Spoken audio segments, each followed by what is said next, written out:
और वहीं आज औषधि दिवस है और जन औषधि केंद्र के सदस्यों के साथ प्रधानमंत्री इस वक्त संवाद कर रहे हैं। हमारे कुछ मुख्यमंत्री, मेरे मंत्रिपरिषद के कुछ साथी ये भी वहां मौजूद हैं। आप सभी को दूसरे जन औषधि दिवस की बहुत बहुत बधाई। आज हफ्ते भर से मनाए जा रहे जन औषधि सप्ताह का भी आखिरी दिवस है। इस प्रशंसनीय पहल के लिए भी मैं सभी जन औषधि केंद्रों के संचालकों का, भारत सरकार का और इसमें सहयोग देने वाले सबका बहुत बहुत धन्यवाद भी करता हूं और अभिनंदन भी देता हूं। साथियों, जन औषधि दिवस सिर्फ एक योजना को सेलिब्रेट करने का दिवस नहीं है, बल्कि उन करोड़ों भारतीयों, लाखों परिवारों के साथ जुड़ने का एक आत्मीयता का ये प्रसंग है, जिनको इस योजना से बहुत कुछ लाभ हुआ है, बहुत राहत मिली है।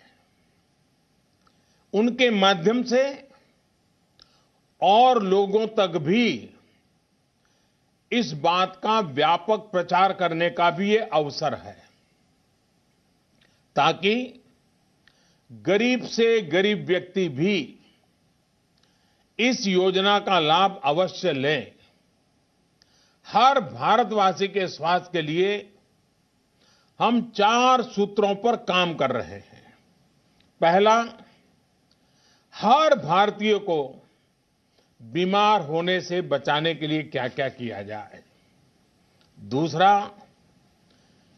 अगर बीमार हो गया तो बीमारी की स्थिति में सस्ता और अच्छा इलाज हर नागरिक को कैसे मिले।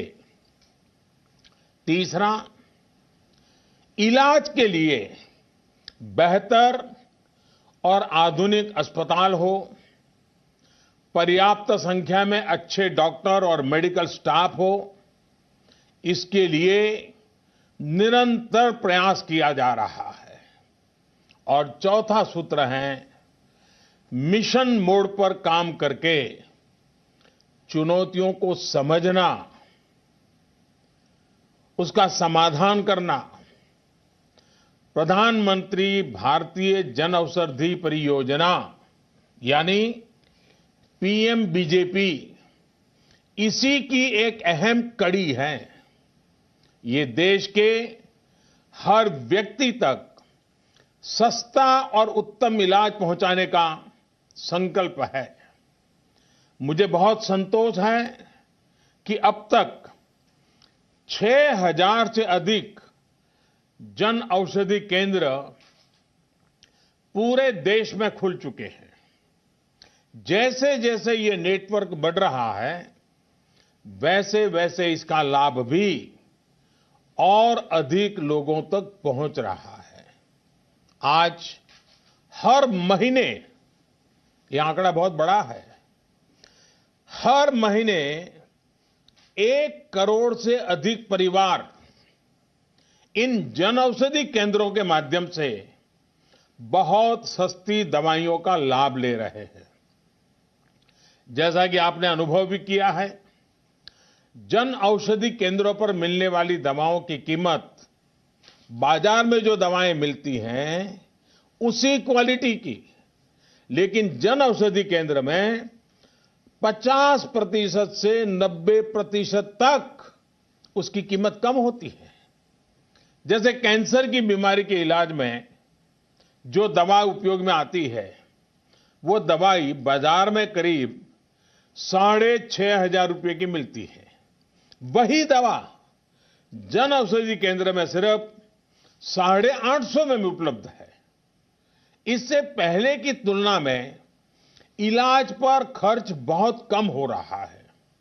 मुझे बताया गया कि अभी तक पूरे देश में करोड़ों गरीब और मध्यम वर्ग के साथियों को पहले जो खर्चा होता था दवाई के लिए और अब जो खर्चा हो रहा है, करीब करीब 2-2.5 हजार करोड़ रुपए इसकी बचत ये जन औषधि केंद्रों से जो दवाइयां ली उसके कारण हुआ है। हमारे देश के 1-8 करोड़ परिवार के 2-2.5 हजार करोड़ रुपया बचना, ये अपने आप में उनकी बहुत बड़ी मदद है। साथियों, आज के इस कार्यक्रम में जन औषधि केंद्र चलाने वाले हमारे नए नए साथी भी जुड़े हैं। मैं इन जन औषधि केंद्र चलाने वाले सभी साथियों को हृदय से बधाई देता हूं, क्योंकि आप बहुत प्रशंसनीय काम कर रहे हैं। आपके इस काम को पहचान दिलाने के लिए सरकार ने इस योजना से जुड़े एक पुरस्कारों की शुरुआत करने का भी फैसला लिया है। मुझे विश्वास है कि इन पुरस्कारों से, इन अवार्ड से जन औषधि के क्षेत्र में एक नई स्वस्थ हेल्दी कंपटीशन, स्वस्थ स्पर्धा शुरू होगी और मुझे विश्वास है इस स्पर्धा का सबसे बड़ा लाभ गरीब को, मध्यम वर्ग को मिलने वाला है। आइए, आज मैं ज्यादा न बोलते हुए आप लोगों से बातें करना चाहता हूं। चर्चा की शुरुआत करते हैं। मुझे कहा गया है कि सबसे पहले ए फॉर असम, असम में हमें गुवाहाटी जाना है, तो सबसे पहले गुवाहाटी के सभी भाइयों बहनों को मेरा नमस्कार।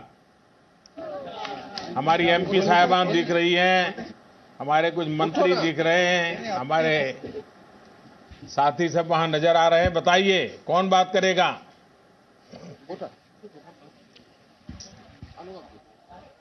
नमस्कार मंत्री महोदय। नमस्ते जी।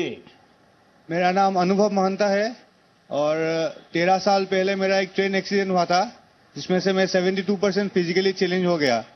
तो उसी टाइम से सर मैं हमेशा चाहता था कि पेशेंट या गरीबों के लिए कुछ किया जाए। तो 3 साल पहले मुझे ये जनौषधि के बारे में पता चला और उसके बाद हम लोगों ने इधर स्टार्ट किया और उसके बाद हम लोगों का अभी 2 जनौषधि केंद्र है और हम लोग, मेरा मित्रों मिलकर अभी तक 6 गुवाहाटी में खुला हुआ है सर। और इसमें से हाँ सर, क्या बताइए अनुभव। सर इसमें पहले आदमी बहुत कम आता था, अभी धीरे धीरे करके सबको जान पहचान हुआ है और सबको इतना सस्ता में दवाई मिलता है तो बहुत अच्छा लगता है सर, क्योंकि इससे मैं अपना जीविका तो कर ही रहा हूँ, उसमें एम्प्लॉयमेंट जनरेट हो रहा है और ऊपर से सबको गरीबों का बहुत हेल्प हो रहा है सर। चलिए, पहले तो आपको बहुत बधाई है, क्योंकि आपने रोजगार तो कमाया लेकिन रोजगार का एक नया रास्ता खोजा, जिससे आप कईयों की मदद कर रहे हैं। और आपने कहा कि आपके साथी भी इस नए नए काम में जुड़ रहे हैं। मुझे खुशी है, शायद वहां और भी कुछ लोग होंगे, बात करना चाहेंगे।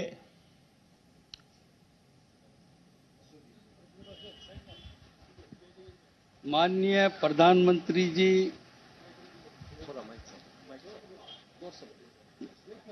मैं अशोक कुमार बेतला गुवाहाटी असम से बोल रहा हूं।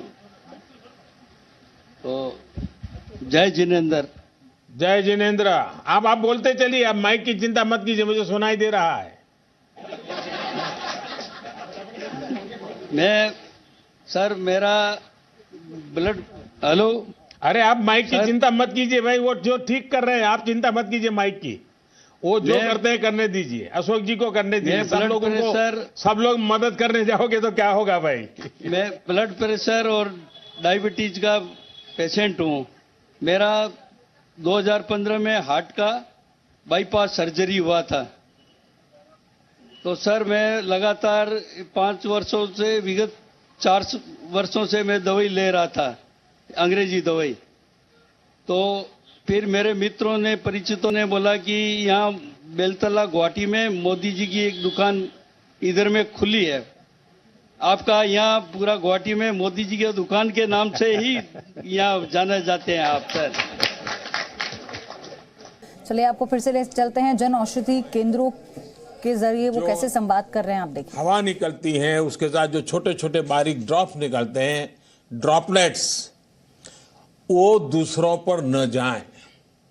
वैसे मास्क पहनते समय भी एक चीज ध्यान रखनी है, मास्क को एडजस्ट करते हमारा हाथ बार बार मुंह को छूता है। इससे बचाव की जगह इन्फेक्शन फैलने की आशंका बढ़ जाती है। साथियों, ऐसे समय में अफवाहें भी तेजी से फैलती हैं। कोई कहता है ये नहीं खाना है, वो नहीं करना है। कुछ लोग 4 नई चीजें लेकर के आ जाएंगे कि ये खाने से कोरोना वायरस से बचा जा सकता है, ढीकना करने से बचा जा सकता है। मेरी सभी देशवासियों को प्रार्थना है, मेहरबानी करके इन अफवाहों से भी बचना है। आपको कुछ भी लगता है, जो भी करें अपने डॉक्टर की सलाह से ही करें। हम स्वयं डॉक्टर न बन जाए। और हां, पूरी दुनिया आजकल नमस्ते की आदत डाल रही है। अगर किसी कारण से हमने ये आदत छोड़ दी है तो हम भी हाथ मिलाने के बजाय इस आदत को फिर से डालने का भी मैं समझता ये उत्तम समय है। नमस्ते करके ही एक दूसरे को ग्रीट करना चाहिए। तो मुझे विश्वास है कि छोटी छोटी बातें हैं, शायद डॉक्टर लोग भी आपको यही बताएंगे। आप भी सबको यही बताइए। डरने की जरूरत नहीं है, भय पैदा करने की जरूरत नहीं है, अफवाह फैलाने की जरूरत नहीं है। बस इतनी सी चिंता करनी है। आइए अब हम देहरादून चलते हैं, आसाम से।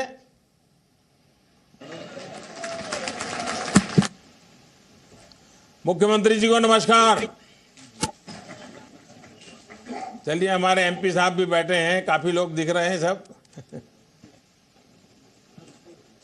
मोदी जी को सादर प्रणाम। नमस्कार जी। सर, मेरा नाम मुकेश अग्रवाल है। मैं देहरादून में कई जन औषधि केंद्रों का संचालन करता हूं और ये प्रेरणा मुझे इसलिए मिली है कि यहाँ पे कुछ मरीज ऐसे थे जो दयनीय स्थिति में थे। मैं उनकी मदद करना चाहता था, पर वो महंगी दवाइयाँ होने के कारण मैं उनको सहमत नहीं हो पाता था। तब मुझे जन औषधि केंद्रों का पता लगा, माननीय मुख्यमंत्री जी से हमारा सहयोग है, तो फिर हमने जो है इसके लिए प्रयास किया। हमें चैरिटेबल ट्रस्ट बनाया, प्रयास चैरिटेबल ट्रस्ट। उसके बाद हमने लोगों को कुछ मुफ्त दवाइयाँ भी दी हैं, कुछ चैरिटी में भी दी हैं। अब सस्ती दवाइयों का हम डिस्प्ले करते हैं, लोगों को देते हैं, उनको बहुत फायदा होता है। कुछ महिलाएं, ये महिला अस्पताल में हमारा एक है, तो यहाँ महिलाएं होती हैं, कई गायनोलॉजिस्ट का बना हुआ है, तो यहाँ इन लोगों को बहुत फायदा होता है। चलिए, बहुत बहुत धन्यवाद आपको। और कौन है जो बात करना चाहता है?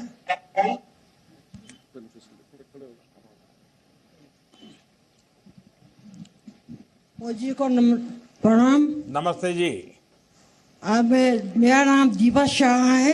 दीपा जी, आप बैठ करके बोलिए। मुझे लगता है आपको थोड़ा कष्ट हो रहा है। आप बैठ करके बोलिए, बैठ करके बोलिए। हाँ,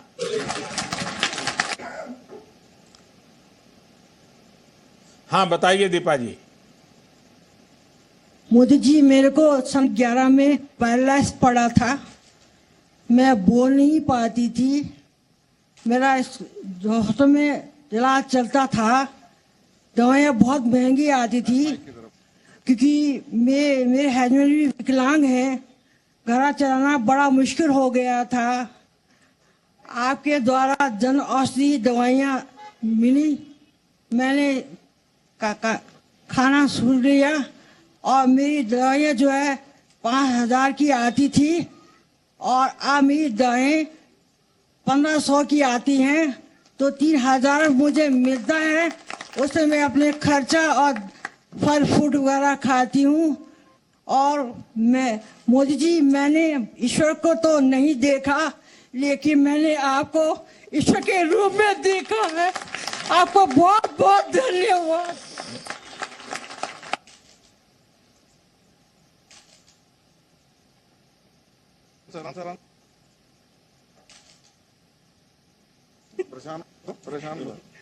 मैं और बात भी कहना चाहती हूँ आपको। मुख्यमंत्री जी ने मेरी बहुत मदद की है और हमारे जो लोग हैं उन्होंने मेरी बहुत मदद की है। मुझे डॉक्टर ने जवाब दे दिया था कि मैं ठीक नहीं होंगी, लेकिन आपका आशीर्वाद, आपकी वाणी से मैं ठीक हो गई हूँ। पर मुझे फिर कहती हूँ मैंने ईश्वर को नहीं देखा, मैंने आपको देखा तो ईश्वर के मुंह रूप में देखा है। अब मैं थोड़ा थोड़ा बोलने भी लग गई हूँ और लोग मेरी मदद करते हैं। मैं आपको बहुत बहुत धन्यवाद देना चाहती हूँ। धन्यवाद।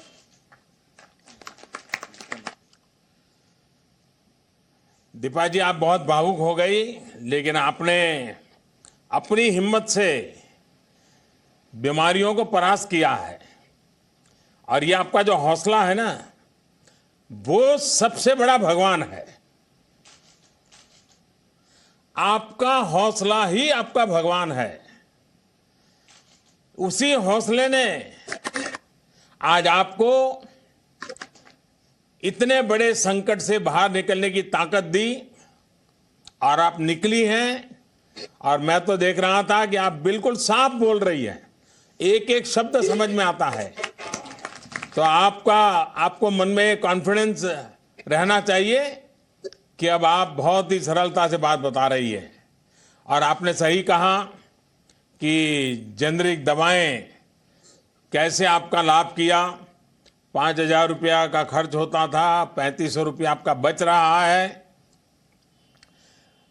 ये बात सही है कि कभी कभी जेनरिक दवाओं के संबंध में आप इतना विश्वास से बोलती हैं और जेनरिक दवाओं में आपको भगवान दिखाई दिया है, फिर भी कुछ लोग बड़ी अफवाहें फैलाते रहते हैं और पुराने अनुभवों के आधार पर कुछ लोगों को यह भी लगता है कि आखिर इतनी सस्ती दवा कैसे हो सकती है।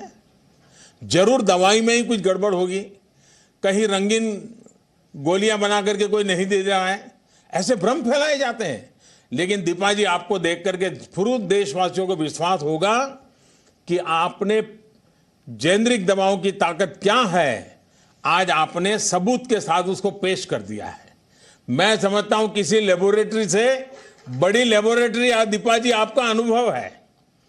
मैं ऐसे सभी साथियों को भी बता देना चाहता हूं कि ये दवाएं दुनिया भर के बाजार में उपलब्ध किसी भी दवा से जरा भी कमजोर नहीं है।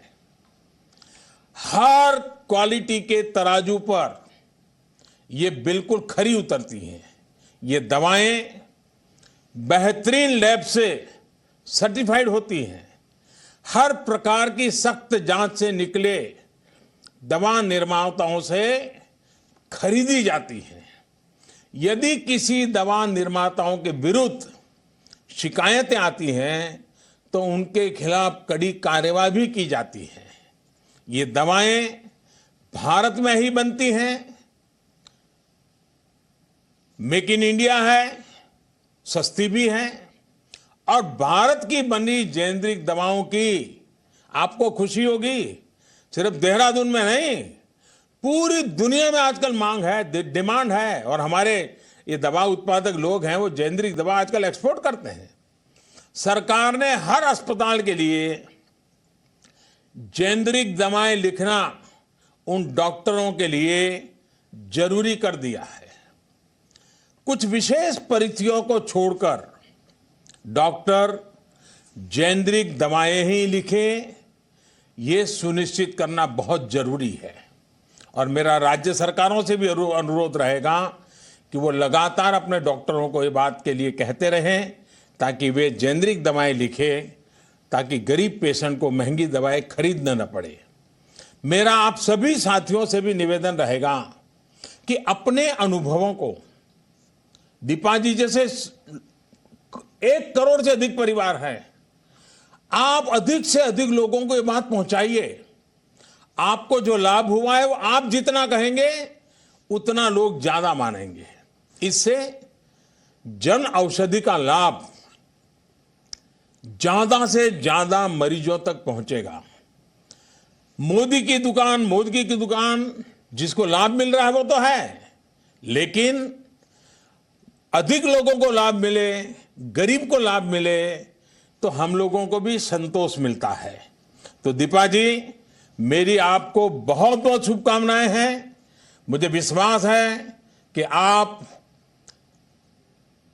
जो भी छोटी मोटी समस्या बची होगी उसको पूरी तरह पास कर दोगी और बिल्कुल ताकत के साथ बाहर निकलोगी। मेरी आपको बहुत शुभकामनाएं हैं।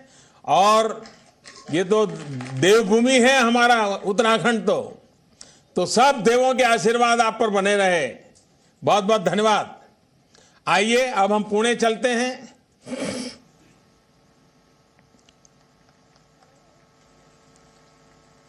कौन है पुणे में, कौन बात करेंगे? नमस्ते मोदी जी, मेरा नाम जेबा खान है। मैं पूना की रहने वाली हूँ। मेरी उम्र 41 साल की है और मैं किडनी पेशेंट हूँ। पहले इतनी छोटी आयु में? हाँ, यही तो, अरे छोटी आयु में मुझे ये बीमारी हो गई, बहुत परेशानी हो गई। चलिए, अल्लाह ताला से मैं प्रार्थना करता हूँ कि इस संकट से आप बिल्कुल जल्दी से जल्दी बाहर निकलें। जी जरूर। आपने जो जन औषधि की शुरुआत की है वो बहुत बहुत फायदा होता है मुझे उससे। पहले मैं ये दवाइयाँ 2200-2500 में खरीदती थी। मेरा बजट पूरा हिल जाता था, ऐसा लगता था ये मुझे क्या हो गया, अभी मेरे बच्चों का कैसे होगा, कैसे मैं सब संभालूंगी। पर मुझे ये मालूम पड़ा पेपरों में इसमें कि जन औषधि के में ये दवाइयाँ बहुत सस्ती मिलती है। तभी मैंने ये दवाइयाँ लेना शुरू कर दी। तो मेरे 800 रुपये में पूरी दवाइयाँ आती थी और मेरे बचे हुए पैसे मैं घर भी चला सकती थी, मेरे बच्चों के पढ़ाई के लिए यूज कर सकती। आज मुझे इसका बहुत फायदा होता है। इसके लिए मैं आपका तहे दिल से धन्यवाद करना चाहती हूँ और चाहती हूँ कि और से और इसमें कामयाबी मिले और सब गरीबों को इसका फायदा हो। मेरे जैसी कम उम्र में बीमारी होती है उनका भी फायदा हो।